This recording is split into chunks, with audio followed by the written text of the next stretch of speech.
Hello everyone, welcome back to another new video. আশা করি তোমরা সকলে খুব ভালো আছো আর সুস্থ আছো।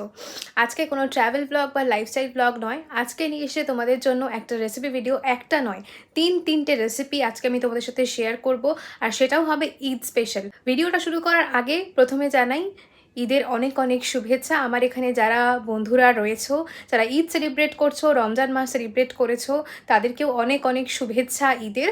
আমরা বাঙালি, আমরা সমস্ত ধর্মের মানুষদের হাতে কিন্তু চলি। ক্রিসমাসে যদি কেক বানাতে পারি, তাহলে ঈদে কেন ঈদের স্পেশাল ডিশ বানাবো না? সেটাও তো হতে হবে।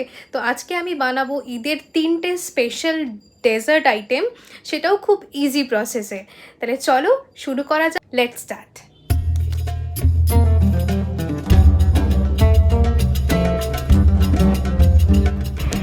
আজকে যে রেসিপিগুলো আমি বানাবো তার মধ্যে সিমাইটা ভীষণ ইম্পর্টেন্ট, তাই জন্য আমি এখানে নিয়েছি প্রভুজির লাচ্ছা সিমাই, আর তার সাথে নিয়েছি ফুল ফ্যাট মিল্ক, আর নিয়েছি কিছু নাটস আর রেজিনস। নাটসের মধ্যে আমি এখানে নিয়েছি পিস্তা, কাজু, আর তার সাথে ব্ল্যাক অ্যান্ড নর্মাল রেজিনস। আর মিঠাই মেড এখানে আমুলের আমি নিয়েছি।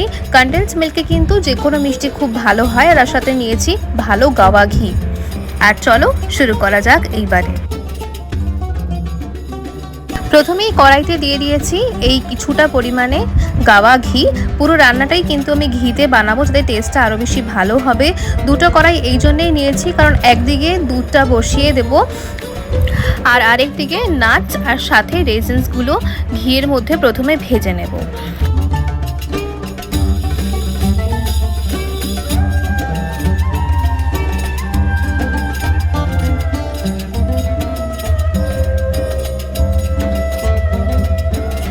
নাটসগুলোর মধ্যে একটু গোল্ডেন কালার চলে এলেই আমরা কিন্তু তুলে নেব নাটসগুলো একটা পাত্রেতে।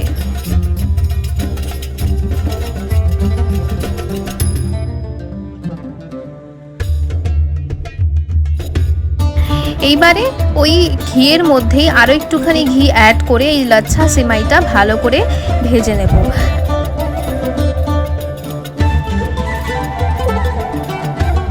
আর এইদিকে আরও একটা কড়াইয়ের মধ্যে আমি ফুল ফ্যাট মিল্ক যেটা ছিল সেইটা ওই ঘিয়ের অল্প একটু ঘি মিশিয়ে ওই দুধটাকে জাল দিতে বসিয়ে দিয়েছি, কারণ এই দুধটা আস্তে আস্তে কমে গিয়ে একদম গাঢ় হয়ে যাবে, তবেই কিন্তু আমরা এটা ইউজ করতে পারবো।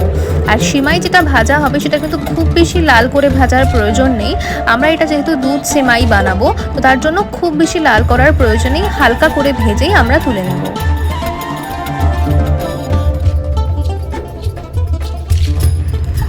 নবাবি সিমাই বানানোর জন্য ওই সিমাইটাকেই আরও একটু বেশিক্ষণ ধরে লালচে করে ভেজে নেব, হালকা একটু গোল্ডেনিশ কালার হবে। আর তার সাথে এর মধ্যে অ্যাড করব কিছুটা পরিমাণে গুঁড়ো দুধ আর 1 চামচ পরিমাণে চিনি। মিষ্টির পরিমাণটা তোমরা তোমাদের মতো করে দেখে নিও। আর আমি এখানে অ্যাড করছি কিছুটা গুঁড়ো দুধ, যাতে রিচনেসটা আরও বেশি ভালো হয়। গুঁড়ো দুধটা দেওয়ার পরে কিন্তু কন্টিনিউয়াসলি কড়াইয়ের মধ্যে এটা নেড়ে যেতে হবে, নাহলে কিন্তু পুড়ে যাওয়ার চান্সেসটা থাকবে।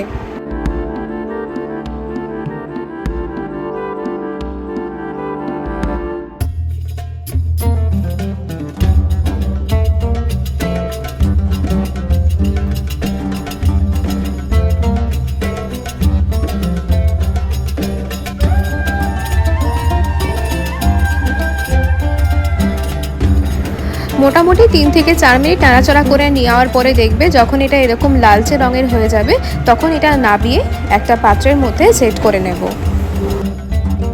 দুধ সিমাইয়ের জন্য নর্মাল টোন্ড মিল্কটাকে আমি ভালো করে ফুটিয়ে অল্প একটু ঘন করে নেব। আর আরেক দিকে দেখো যে ফুল ফ্যাট মিল্কটার ওপরের দিকে আরও কত সর ভেসে উঠেছে। আর এর উপরে এবারও আমি দিয়ে দিয়েছি একটুখানি গুঁড়ো দুধ, যাতে থিকনেসটা আরও খুব সুন্দর তাড়াতাড়ি চলে আসে। আর কন্টিনিউয়াসলি নাড়ানোর প্রয়োজন নেই, মোটামুটি 1 চামচ এইভাবে দুধের মধ্যে রেখে দিলে দুধটা জাল হতে থাকবে আস্তে আস্তে। মিল্ক পাউডারটা দেওয়ার সঙ্গে সঙ্গেই দেখো দুধের যে কনসিস্টেন্সিটা কতটা গাঢ় হয়ে গেছে। এবারে এটাকে আরও কিছুক্ষণের জন্য আমি জাল দেব, তাতে কিন্তু জিনিসটা আরও বেশি রিডিউস হয়ে ঘন হয়ে যাবে। এবারে তোমাদের আমি দেখিয়ে দিই আমি 2 রকমের সিমাই যেটা বানিয়েছি। এটা হলো নবাবি সিমাইয়ের যে পোর্শনটা ওইটা, এটা একটা ফ্ল্যাট জায়গার মধ্যে সেট করব। আর এটা হলো দুধ সিমাইয়ের জন্য যে সিমাইটা বানাবো সেইটা। আর দেখো দুধ সিমাইয়ের জন্য যে মিল্কটা আমি এখানে দিয়েছিলাম ওটা কিন্তু অনেকটাই ফুটে ফুটে কিছুটা ঘন হয়ে এসছে। এটা খুব বেশি ঘন করার প্রয়োজন নেই, অল্প একটু ফুটে এলে তারপরে কিন্তু এটার মধ্যে দিয়ে দেবো কিছুটা এলাচ আর অবশ্যই মিষ্টির জন্য কনডেন্স মিল্ক।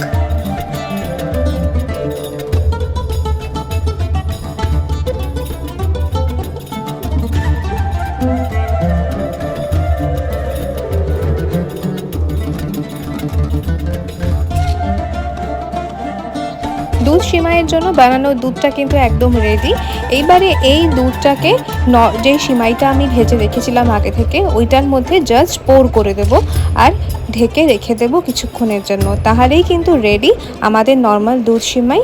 আর এটার উপরে কিছুটা পরিমাণে এই ভেজে রাখা যে বাদামের টুকরো সেইগুলো ওপর দিয়ে গার্নিশ করে দেবো।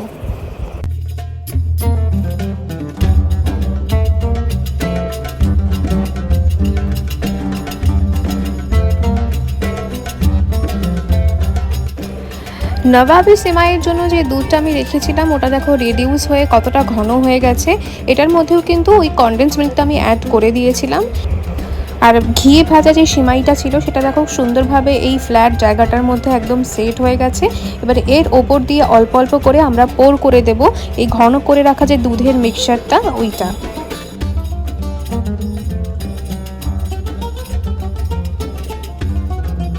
অ্যাড করছি কিছুটা পরিমাণে কনডেন্স মিল্ক আরও, আর ওপর দিয়ে অ্যাড করব ঘিয়ে ভেজে রাখা নাটস আর রেজিনসের টুকরোগুলো।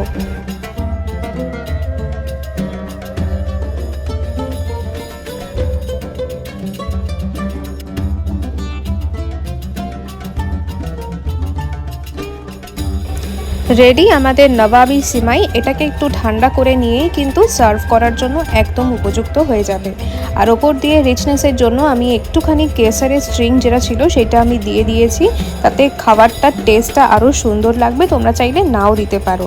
আর দেখো গার্নিশিংয়ের জন্য আমি ওপর দিয়ে আরও একটু দুধের সর বা কনডেন্স মিল্ক সেটা আমি ওপর দিয়ে দিচ্ছি।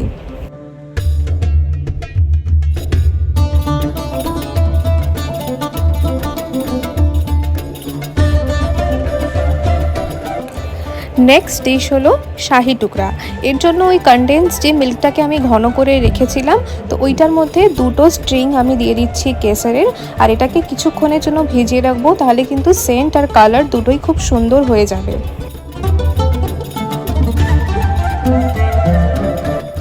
নিয়ে নিয়েছি এখানে একটা ব্রাউন ব্রেডের প্যাকেট।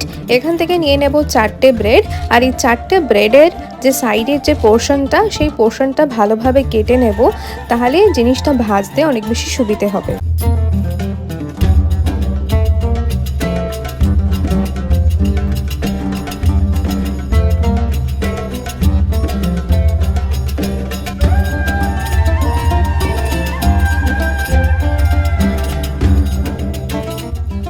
এই কেটে রাখা যে ওয়েস্ট টুকরোগুলো আছে এই টুকরোগুলোকে ভালো করে ড্রাই রোস্ট করে গ্রাইন্ড করে যদি তোমরা এয়ার টাইট কন্টেনারের মধ্যে রেখে দাও তাহলে কিন্তু সুন্দর ব্রেড ক্রাম্ব হিসেবে তোমরা এটা ইউজ করতে পারবে। আর এইখানে আমি ওই যে ব্রেডের টুকরোগুলো সেইগুলোকে মাঝখান থেকে একটা কাট করে দিচ্ছি, যাতে যে শেপটা খুব সুন্দর একটা ট্রায়াঙ্গেল শেপের চলে আসে, যাতে দেখতেও কিন্তু খুব সুন্দর লাগবে। এইবারে নিয়ে নিয়েছি একটা ফ্রাইং প্যান, আর এর মধ্যে দিয়ে দিচ্ছি কিছুটা পরিমাণে ঘি। আর এই ব্রেডগুলোর টুকরোগুলো যেগুলো আছে সেগুলোকে একটু ভালো করে কিন্তু ফ্রাই করে নেব। আমি একদম ডিপ ফ্রাই করিনি, অনেকে ডিপ ফ্রাই করে। ডিপ ফ্রাই করলে অনেকটাই পরিমাণে তেল যায়, তো আমি হালকা করে আলতো করে একদম লো হিটে আমি এটাকে শ্যালো ফ্রাই করছি। এতে কালারটাও খুব সুন্দর একটা গোল্ডেনিশ ব্রাউন আসবে, সাথে ঘিয়ের ফ্লেভারটাও কিন্তু ভালো আসবে।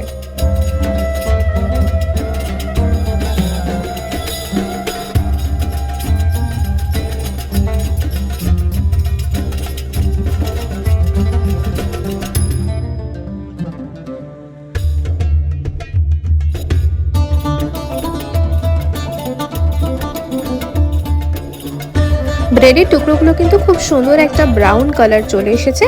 এবারে এটাকে সেট করে নেব। নিয়ে নিয়েছি একটা প্লেট, আর যেটা হতে হবে একদম ফ্ল্যাট আর একটুখানি উঁচু মতো, তাতে সেট করতে অনেক বেশি সুবিধে হবে। এরপরে এর ওপরে রেখে দেব পরপর করে ভেজে রাখা যে ব্রেডের টুকরোগুলো সেইগুলো।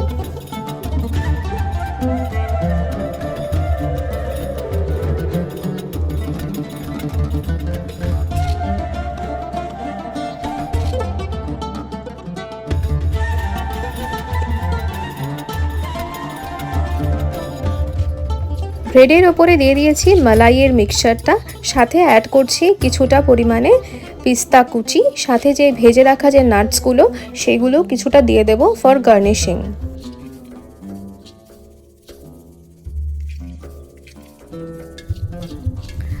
রেডি আমাদের শাহি টুকরা। এর ওপরে আরও একটুখানি কনডেন্স মিল্ক ছড়িয়ে দেব।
তাহলে দেখে নিলে আমার তিনটে রেসিপি ভিডিও। কেমন লাগলো ভিডিওটা নিচে কমেন্টে লিখে জানিও। যদি বাড়িতে কেউ বানিয়ে থাকো সেটাও নিচে কমেন্টে লিখে জানিও কেমন হলো ডিশটা। আমি যেটা বানিয়েছি সবারই বেশ ভালো লেগেছে, আমাদের বাড়ির সবার সাথে আমারও বেশ ভালো লেগেছে। তাহলে চলো ভিডিওটাও এখানে শেষ করি। ভিডিওটা ভালো লাগলে লাইক, শেয়ার, সাবস্ক্রাইব করে কিন্তু আমার পাশে অবশ্যই থেকো, যাতে পরবর্তীকালে আরও অনেক নতুন ভিডিও আমি বানাতে পারি। চলো টাটা।